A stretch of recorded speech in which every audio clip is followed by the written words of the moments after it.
Hey guys, it's Tombox, and all the secret rares of Phantom Rage have already been revealed. If you guys haven't noticed, it was in each of our videos, guys. You know, there's one particular card that is Rainbow Text, or for Dzeef's video, he had 3 secret rares in his. So every single one has been revealed, and I'm going to consolidate it all into one list video for you guys, and consider this as part of the full set analysis. I'm not going to do archetype coverage this time. I'm actually going to link to each of the archetypes that we all covered as a part of a sponsorship from Konami. So I'm just gonna link it there. But for the full set analysis of Phantom Rage, I guess I'll cover all the secret rares here, and maybe we'll look into some of the underrated cards in the next video.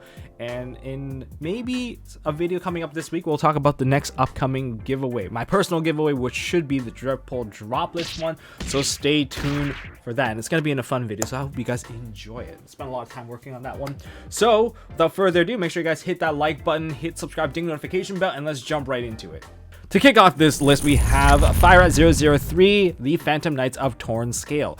This card is an engine card for Phantom Knights and also acts as an extender because it provides you with a Foolish Burial. And on top of that, it also has a self-fulfilling summoning effect, because when another Phantom Knight card is banished from the graveyard while this card is in the graveyard, it summons itself up, but it will get banished later on, which is pretty good since it can facilitate both parts of its effect. And as for the Foolish Burial effect, all you got to do is discard a card to get that part of the effect going. So overall, a really decent card. I don't think it is going to be a money card. I guess being like a set analysis for the secret reveals, we're gonna do some price point guessing. This one probably maybe $25 to $30 on the release, and maybe settling down to about $20-25. That's my guess, unless Phantom Knights are like super top tier. If they're like super top tier stuff, you can see this one spiking maybe to 40 to 50. But I wouldn't really bank on it because there are just so many other archetypes I think that are just much more powerful. But don't underestimate Xyz-based archetypes, because this particular set gives them a ton of support, changes the game-winning conditions for them. So, you know, this one is to keep your eye on for this one for sure. Next up, we have number 023, PHRA. We have Alpha, the Master of Beasts, and this card lives up to its namesake. It is the Master of Beasts. It provides you with non-targeting removal simply by returning Beast Warrior, Winged Beast monster from your basically on your field back to your hand. Now this card is really big. It's a level 8. It's huge. It's got 3000 attack, basically same stats as a Blue Eyes White Dragon. But it also has a free summon condition where as long as your opponent has more attacks than you, kind of like a Pancratops. Pancratops counts more monsters. This one just counts for more attack. You get to free summon out this card. It just special summons itself out. That's the only way you can actually summon out this card. And it's a beast itself, so it can bounce itself back to hand. It's a non-targeting bounce, which is huge. The things that you're targeting are your own cards. If you don't, well, basically what happens if you get your stuff negated, all your beasts basically stay on the field. So there's that. This is probably going to be a money card of the set, probably going to be one of the biggest game changer. It's going to be played in Zodiacs, it's going to be played in Tri-Brigade. I can see it being played in just generic side decks. My guess on this one, it's probably going to be a $70-80 card. This is the money card of the set, speculated by many. And depending on how it goes, it feels almost like Phantasma. We're looking for the next big removal, and it seems like Alpha, the Master of Beasts, is that card. Next up, we're going into the Synchro Realm, and in fact, we're going to the Virtual World QB Shen. I covered this one in my Archetype Breakdown sponsored video. So in terms of this one, it is an oppressive monster. It's recursive, and it's basically mini Macrocosmos, and it's a generic Synchro 9. Although to maximize and capitalize on this particular card, the best way to do it is through Virtual World.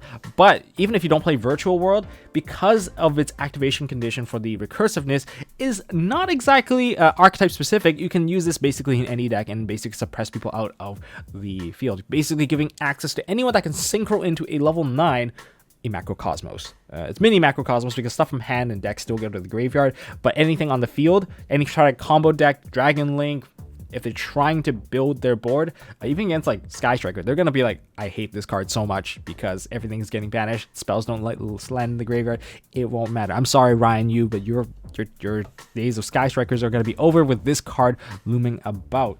Well, you can prove me wrong, of course. Price point wise, Virtual World QB is probably going to come out maybe as a $20 secret rare, but it's probably going to settle down to maybe about $10 because of its synchro nature. It's harder for people to access, and Virtual World isn't exactly the most hyped up archetype for the set. It is very powerful. probably we would like to see more cards. What I really want to see for Virtual World is them getting more virtual gate cards, preferably a trap card that can be well, we already have a card that can activate the trap card straight from the deck, but preferably more trap cards, because that's how you can actually get the deck going much faster, getting you the double rotas and everything. So yeah, there's that. But yes, that would be Virtual World QE Shen. And next we move on to the Xyz lineup. We have the cover card number 041, Arc Rebellion Xyz Dragon.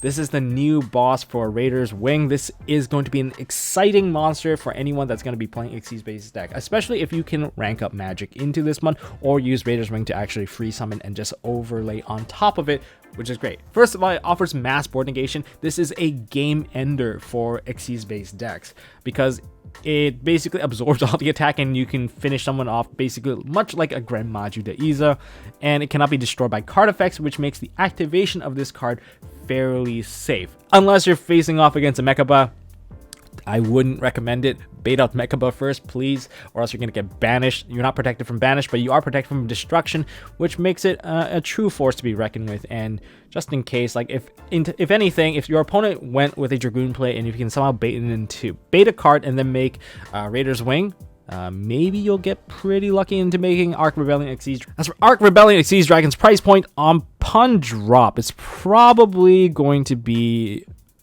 It is like a boss monster, so I'll give him the benefit of the doubt. I'll put him at 40, and hopefully it'll settle down afterwards, because I don't see every single deck being able to run this, and if they can, congratulations. It's pretty good if you're able to change the game landscape like that. In fact, it would be like a completely game-defining card where you can't leave a ton of monsters on the field because someone could Arc Rebellion you for games. So that's my guess. Now, we have another money card on our hands. We have PHRA number 045. We have Divine Arsenal AA Zeus Sky Thunder. What a mouthful. This card is going to change the landscape for Zodiac, giving them additional forms of control of mass board wipe. Why Zoo and specifically?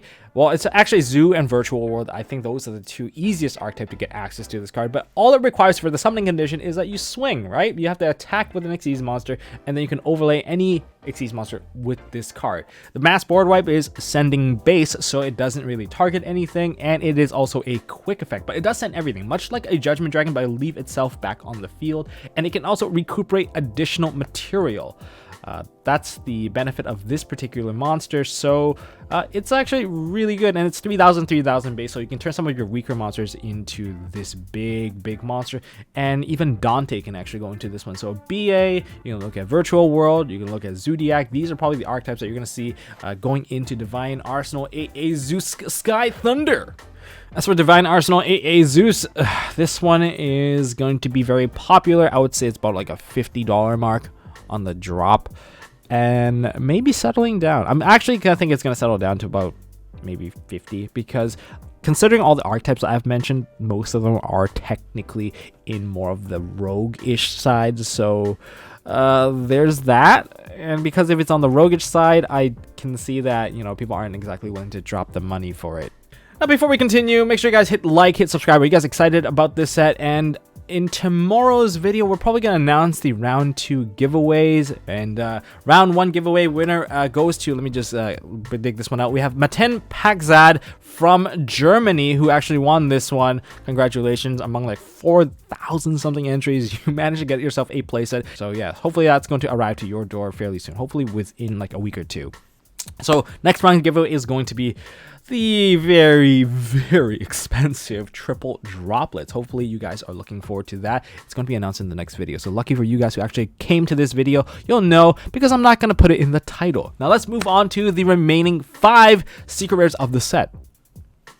Card number 5, we have PHRA number 048. We have Tri-Brigade Shurag, the Ominous Omen. So this is the boss monster for them. It is a secret rare. And if you're going to be planning to play Tri-Brigade, prepare to break the bank, because number 053 Tri-Brigade Airborne Assault is also a secret rare. Now let's cover both of these together. One of these is going to be a money card for sure. One is an Italian engine, basically giving you a free extender. However, it is a once per turn card. It is also a quick effect, and the effect is negated. That's actually a very key point here, that the effect is negated, because a lot of these guys, they have like pretty crazy effect. I think the trap card could have been a secret rare because that trap card immediately just link summons for you and just summons a ton of monsters out of the graveyard, which is pretty crazy if you ask me. And okay, anyways, let's come back to these guys. So Tri-Brigade Boss, it has a non-targeting spot removal. It just banishes upon summoning, and if this card's sent to the graveyard, it recovers you an additional monster from your deck, which lets you kind of go back into these monsters. So I love the recovery of this. It's a 3k beat stick. In fact, most of these cards are on this secret rare list. They have huge bodies with the exception of our Torn Scales. So yeah, give that a thought. In fact, every single typing, a card, rather extra deck monster typing, they have a secret rare, which is pretty crazy. So yeah, so this one, I think price point wise, I think it could be like, I'm gonna guess a lot of people will probably hype it up because it's a boss monster. If people are gonna probably hype it, my guess is 40. I'm guessing it's going to settle down because I think the Airborne Assault being a bit more essential, being an E-Telly, E-Telly kind of back in the day, you know, proven its worth because it allowed you to get free monsters, and these free monsters you can just use it to basically link off. And in terms of Airborne Assault, there's a lot of restrictions with this card. First of all, it's the opposite of Virtual World, where the only thing you can do now is link summon, and if you use like all these Beast Warrior and Winged Beast cards, you have to use their material. These are the only materials you can basically use, so there's going to be that limitation if you do play this particular archetype. Now, one big thing is that you have to target a monster and summon something of a different type, and because of that different typing summon, in terms of ruling, what I'm going to give you guys is this: because it needs to check the attack stat of the card and the typing. If the monster gets removed, it is very unlikely that you will be able to resolve the particular effect on this card. It's very similar to Virtual in some sense. Like, they got some similarities in that sense. Okay, let's move on to the next card. We have the card that probably not as many people are looking forward to, but I'm sure there's going to be some people that are going to be glad that this one is going to be one of the cheaper secret rares. We have number 57, Dual Avatar Invitation. This is the double fusion summon of the deck. It basically spams the entire board full of tokens and then starts fusing them into our double dragon. And yeah, this is actually one of their biggest cards of the entire deck. Because of this, they're able to get additional effects. They're able to pop one of your cards. This is what this card in particular allows. In terms of price point wise, I would say that maybe this is the $10 to $15 secret rare, in my opinion, unless Dual Avatar is going to make a super big splash.